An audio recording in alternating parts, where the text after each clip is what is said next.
What's up, my friend? So today's a different video. It's actually a difficult one. I will be reacting to the devastation of Hurricane Helene. A lot of people end up dying. It's a tragic moment in America. I know I have a lot of viewers in the states that end up getting super affected: North Carolina, Florida, Tennessee, and I'm not that good with words, and I don't even know what to say in a moment like this. Apart from I'm sorry. And I know Americans are super tough people and will overcome this for sure. But before I go into this, if you can leave a like, I appreciate. If you can subscribe, that would be amazing. But yeah, let's play it. Good evening and welcome. These are desperate hours in the storm zone tonight, now 4 days after making landfall in Florida. Sorry, so surpasses 120 people that end up dying. And I suspect there is a lot of people missing, right?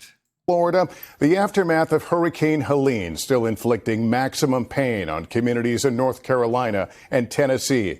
Many still cut off from power, running water, and communications. The death toll still rising. By an NBC News count, 121 people are now confirmed dead as a grim search is carried out for the many still unaccounted for. Much of the destruction centered on the city of Asheville. A Charlotte councilman volunteering in the Lake Lure Chimney Rock area, posting these horrific images, what he could only describe as a post-apocalyptic landscape. So much left unrecognizable after the region was pummeled by floods, washing homes and neighborhoods away. Families short of so many things and beginning to grow short on patience, too.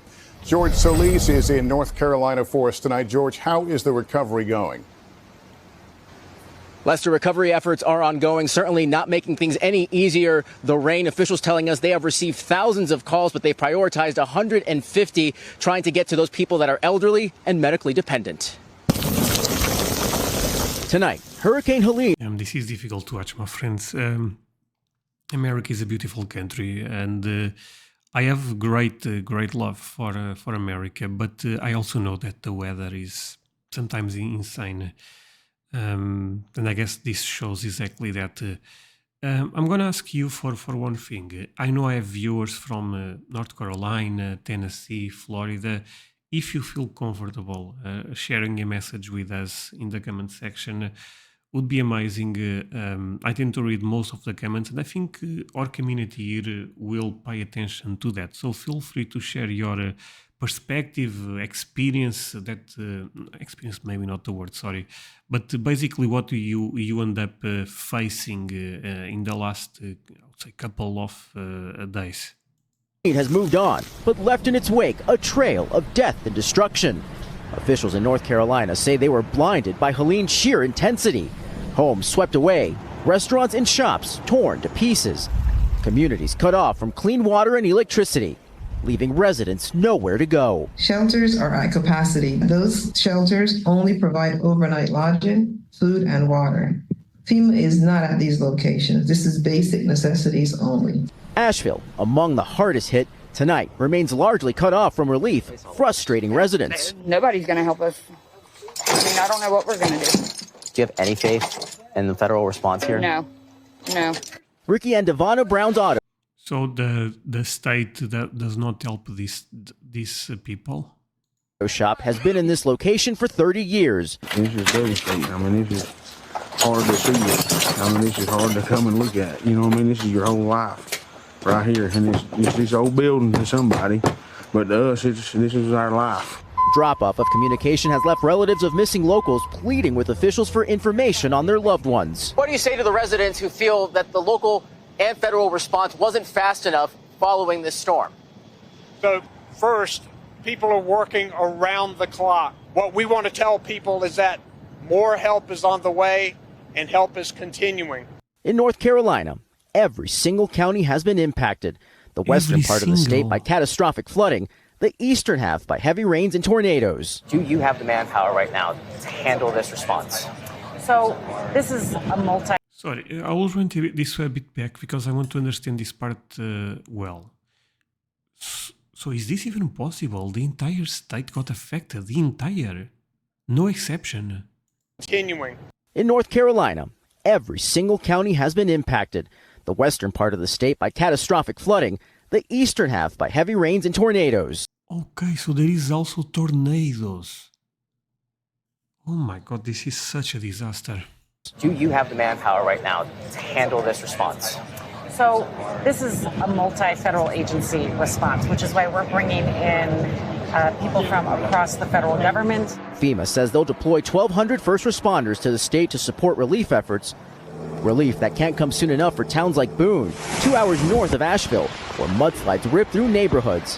100 miles south, the river in Henderson County reached 30 feet. Oh my God. Smashing all previous flood records. Rivers and lakes jam with debris. Back in Asheville, residents don't know where to even begin. It's a lot of work, destroyed a lot of things that I loved, of course, and my business and my job and my livelihood and all that. So, I don't know. And George, what is the status of the communications right now in Asheville? Lester, conditions are only slowly starting to improve. There is better service here, and word tonight from the White House that the president will be in North Carolina on Wednesday. Lester? All right, George Solis, thank you. In neighboring Tennessee, an agonizing wait for so many who have yet to hear from missing loved ones, and harrowing stories of those who made it to safety and those who did not. Priscilla Thompson is there. Priscilla, what challenges are crews facing now in this search effort?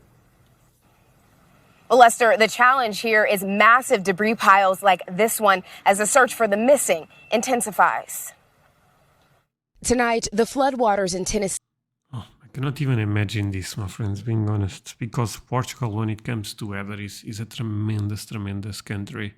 We don't deal with hurricanes, tornadoes. I mean, maybe there is some historical moments that end up happening, but it's kind of rare. And I'm very thankful for that. But yeah, this pain, it brings a lot of pain because, because I really love America at this point, and specific more than America, I love the people that live here. Have receded, but the pain is still flowing for some families. They are just desperate to find out where she is, if she's been found.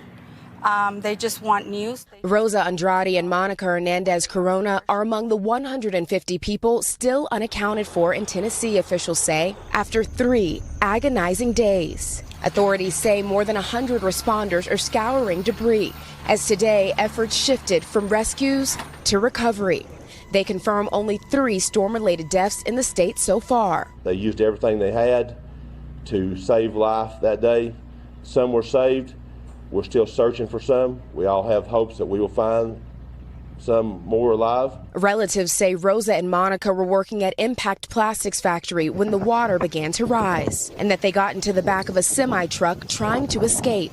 A man who says he was also on that truck posted this video online, showing water rushing by as cars and yellow pipes floated away. Their family members were in the back of an 18-wheeler holding onto pipes, calling 911 for help, and that help didn't come. In a statement, Impact Plastics says when the parking lot and service road began to flood, employees were dismissed, but that some remained, boarding a neighboring company's truck as the flooding intensified. That truck tipped over, Impact Plastics says. 5 people were rescued by helicopter, but 6 others were never found. We are devastated by the tragic loss of great employees, the company wrote. Loss made all the more painful by the wait for answers. They are really grieving, and all that they really want is closure. They just want closure for their families. Priscilla Thompson in. Okay, a couple of questions, my friends. From what I understand, this started in Florida, right? So don't you, why, and I'm not judging, I'm just trying to understand, don't those states could prepare for this situation in advance? Because I saw the news, but at the beginning, at least here in Portugal, the news was talking about Florida, that a lot of a crazy hurricane. At the time, I'm not even sure if they end up naming the hurricane, but they say crazy hurricanes in Florida and things are looking really bad there. But they could predict probably that this will affect more states, no? My question is if was possible to do something in advance, or this is something that you cannot prepare? And the last question is related with Katrina. I remember I was very young when Katrina ended up happening. Katrina was a hurricane also. It was not a tornado, it was Hurricane Katrina. Correct, my friends? In terms of devastation, was even worse than this one, because at the time I remember seeing the image, and that was crazy sad to see. But this is also one of the worst. I'm not sure if this is in the same level as Katrina was, even though in this type of stuff, one life is already too much, But I guess I can Google that. But if you guys could leave me a comment, I would appreciate. NBC News, Irwin, Tennessee. You know what? This is a serious topic. I have to see it right away. Let's run it a bit back. Boarding a neighboring company's truck as the flooding intensified. That truck tipped over, Impact Plastics says. 5 people were rescued by helicopter, but 6 others were never found. We are devastated by the tragic loss of great employees, the company wrote. Loss made all the more painful by the wait for answers. They are really grieving, and all that they really want is closure. They just want closure for their families. Priscilla Thompson, NBC News, Irwin, Tennessee. This disaster is already having an impact on the presidential campaign, with former President Trump on the ground in the storm zone in Georgia. Oh, wow. Sorry, my friends. The Katrina, almost 2,000 people died. Okay, it was quite different. Again, not comparing, because one death, like I said, is already too much. But this was in Louisiana, specific New Orleans was super affected. While Vice President Harris just spoke at FEMA headquarters in Washington.